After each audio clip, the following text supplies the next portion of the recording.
Assalamualaikum warahmatullahi wabarakatuh. Perkenalkan, nama saya Noverlintelni Amanda dengan NIM 2516040057. Pada kesempatan kali ini, saya akan mempresentasikan tentang peradaban pra-Islam, yaitu gambaran kehidupan dan peradaban di berbagai wilayah sebelum datangnya agama Islam. Wilayah yang akan kita bahas meliputi Arab, Mesir, Persia, dan India, yaitu 4 kawasan besar yang memiliki pengaruh besar dalam sejarah dunia. Kita mulai dari Jazirah Arab. Masa pra-Islam di Arab sering disebut sebagai masa jahiliyah. Jahiliyah bukan berarti tidak beradab, tetapi lebih mengacu pada ketidaktahuan spiritual atau belum mengenal wahyu. Dari segi kehidupan sosial, masyarakat Arab terbagi ke dalam sistem kesukuan yang disebut kabilah. Loyalitas terhadap suku atau asabiyah sangat kuat dan menjadi dasar utama dalam politik dan hubungan sosial. Secara ekonomi, bangsa Arab memiliki perdagangan yang maju, terutama di kota Mekah. Mekah menjadi pusat perdagangan internasional yang menghubungkan Yaman dan Syam, yaitu Suriah. Pasar Ukas, misalnya, bukan hanya tempat jual beli, tetapi juga tempat berkumpulnya penyair dan sastrawan. Dari segi sastra, syair dan puisi merupakan bagian penting dari budaya Arab.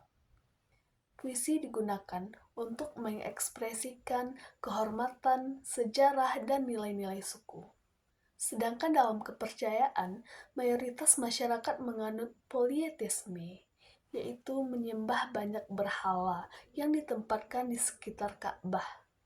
Namun, ada juga sebagian kecil masyarakat yang menganut agama Yahudi, Kristen, dan agama Hanif, yaitu kepercayaan tauhid yang masih mengikuti ajaran Nabi Ibrahim. Selanjutnya kita bahas Mesir. Sebelum datangnya Islam, Mesir sudah dikenal sebagai salah satu pusat peradaban tertua di dunia. Namun, pada masa menjelang Islam, Mesir telah berada di bawah kekuasaan Romawi Timur atau Bizantium. Dalam kepercayaan, mayoritas penduduk Mesir saat itu memeluk agama Kristen Ortodoks, terutama aliran Kristen Koptik. Meskipun begitu, masih ada sebagian kecil masyarakat yang mempertahankan kepercayaan seperti Paganisme dan Tahayul. Secara ekonomi, Mesir menjadi lumbung gandum utama Kekaisaran Romawi Timur karena tanah di sekitar Sungai Nil sangat subur. Pertanian menjadi tulang punggung perekonomian.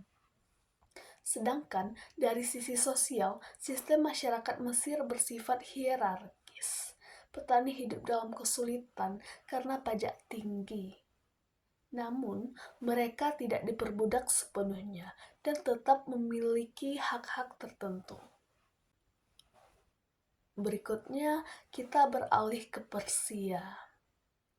Kekaisaran Sasaniyah adalah kekaisaran besar terakhir di Persia sebelum datangnya Islam. Didirikan sekitar tahun 224 Masehi. Kekaisaran ini menjadi kekuatan besar yang sangat membentang dari Iran hingga Asia Tengah, bahkan berpengaruh sampai Eropa Barat, Afrika, dan India. Dalam kepercayaan, agama yang dianut adalah Zoroastrianisme. Mereka menyembah dewa tertinggi bernama Ahura Mazda dan menganggapnya sebagai Tuhan yang satu. Karena itu, Zoroastrianisme sering disebut sebagai salah satu agama monoteistik pertama di dunia. Secara ekonomi dan ilmu pengetahuan, Kekaisaran Sasaniyah sangat maju. Mereka menguasai jalur perdagangan antara timur dan barat, serta unggul dalam arsitektur, sains, dan pertanian. Namun, pada abad ke-7, Persia terlibat dalam perang besar melawan Kekaisaran Bizantium. Perang ini melemahkan kedua belah pihak, membuat Persia mudah ditaklukkan ketika Islam mulai berkembang.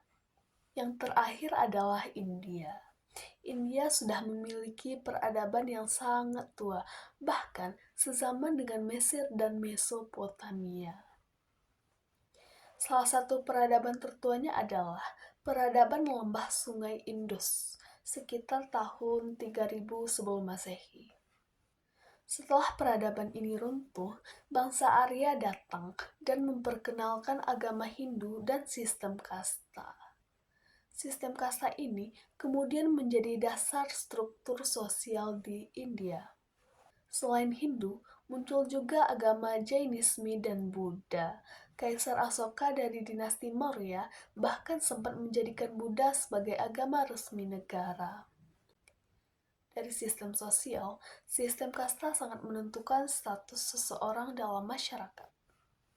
Sementara, dalam perkembangan Islam, ajaran Islam pertama kali masuk ke India melalui perdagangan dengan bangsa Arab. Banyak masyarakat kasta bawah tertarik pada Islam karena ajaran kesetaraan dan keadilan. Selanjutnya, invasi militer dari dinasti Islam mempercepat penyebaran Islam di India. Dari pembahasan tadi, bisa kita simpulkan bahwa sebelum datangnya Islam, setiap wilayah sudah memiliki peradaban besar dan maju. Tetapi, sebagian masih terpecah dalam kepercayaan dan sistem sosial yang tidak setara. Kehadiran Islam kemudian membawa perubahan besar, terutama dalam bidang keagamaan, sosial, dan moral. Sekian presentasi saya tentang peradaban pra-Islam. Terima kasih atas perhatiannya. Wassalamualaikum warahmatullahi wabarakatuh.